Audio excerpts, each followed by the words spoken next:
Alright, hello everybody. I hope this actually works. Never actually used this video camera before, or webcam before. So, I'm hoping it works. It should work. I feel confident that it'll work. But anyways, so today I've read Genesis just chapter 1. Just chapter 1 because it's all I really have time to do, and I feel like one chapter a day is probably good. And if you don't agree, let me know. Maybe I can do two. You never know. Well, here's the hoping everyone's actually read this, because I'm not going to read it right now, just to let you know. But there's a few points in here that I really noticed while reading it. And the first point is that a lot of it, pretty much the beginning of every couple of verses, it says, "Then God said." Alright? Everyone here, "Then God said, let there be light. Then God said, let the waters under the heavens be gathered together into one place." So, all these things is what God said. And I mean, if God said this and it came true, it really means like what God says is really powerful. So if God's telling you to do something, you don't do it, keep in mind that what He says is so powerful. It'd be hard for me to ignore something that powerful. It's like if Superman walked by and it's just like, oh, well, Superman, I don't want to see him. He's too super for me. Let's just ignore him. Yeah, you wouldn't do that. If you saw Superman, you'd be like, yeah, Superman! That's the same thing with God's word here. When you see what God said, it is so powerful that you don't want to just ignore it. You want to look at it. You want to stare at it. Just stare at it. And I mean, this is our God. A God that says something and it comes true. A God that has an idea and just says, let there be this. And then there it is. And I mean, with the song popped in my head, "If our God is for us, who can stand against us?" And with this, I find it so true. Because I mean, with a God like this, a God that's with everything He says being so powerful, truly, who can really stand against us? I mean, there is absolutely nothing that is more powerful than God. What He says can blow anything away. Another thing here is that, think of the sun. The sun has boggled minds since, well, since forever. It has boggled minds since forever. And this is something that God just said, let there be light. And then pop! There's this epic ball of fire that completely owns everything. And it is amazing to me that our God, this God that we trust in, we have faith in, can just be like, let there be lights. And then psh, this giant ball of fire pops out of nowhere. The most powerful, bright, the hottest thing anyone here ever knows or has known. It's amazing what He can do by just speaking it. And near the end here, with winter camp, we had Pastor Mark Francis, for those of you who don't know, and he was saying that we are all blessed.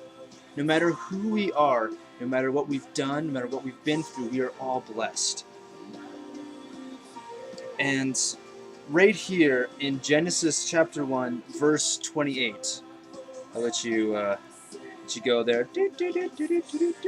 Okay, so you're there. Right there at the very beginning, he says, then God blessed them. After He created man in His own image, let's just put it up there. In His own image. After He created us in His own image, He blessed us. And if His blessing stayed on Adam and Eve after what they did, there's no reason why that blessing is not carried on to us. We still have that blessing inside of us. we can still use that blessing. Also here in later on in chapter 28, and by chapter 28 I mean verse 28 because we're in chapter 1, just seeing if you're paying attention. It says, "Have dominion over the fish of the sea, over the birds of the air, and over every living thing that moves on the earth." So not only were we created in God's image, He put us on this earth in order for us to rule over the animals, over His creations. Now, reading this, I thought,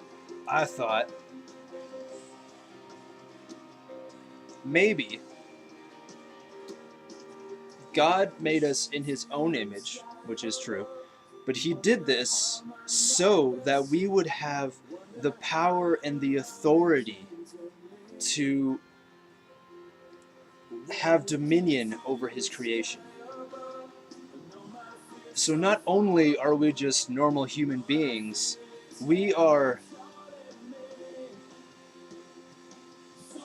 people made in the image of the most powerful, person ever. And we have that inside of us because we are made in His image. And then after God finished all this, making awesomeness all over He just awesomed all over the place. After He had done that, He looked at it and indeed it was very good. And I mean, if God says it's good, you better bet it's good. And if God looked at you and said, "It is very good," He really means it. So just keep all that in mind. Hopefully you have read chapter 1. If you haven't, I would say read it now. And I mean, reading the Bible is actually really awesome. Those people are just like, "Oh, it's boring," like Pastor Mark Francis. Pastor Mark Francis. Pretty sure that's his name. Wow, I totally forgot his name. What he said with the Bible has everything you need. I mean, seriously, there's murder, there's everything. It has everything you would watch a movie for. I mean, seriously, there's really nothing it doesn't have if you think about it. So just keep that in mind. And I'm going to be trying to do this every day. Every day I'll do one more chapter. And this will take quite a while to finish the whole Bible. But I hope that you can stay with me. Cope with me. I've never done anything like this before. But in closing, there you go. There's chapter 1, my thoughts. Any questions? You can either talk to me in person if you know me. You can message me on Facebook. My name is Brad Short. Find me on Facebook. You can message me there. Send me an email. My email's on both Facebook and YouTube. Or if you really want, you can send me a video response, which would be awesome. There you go. May you have a blessed day.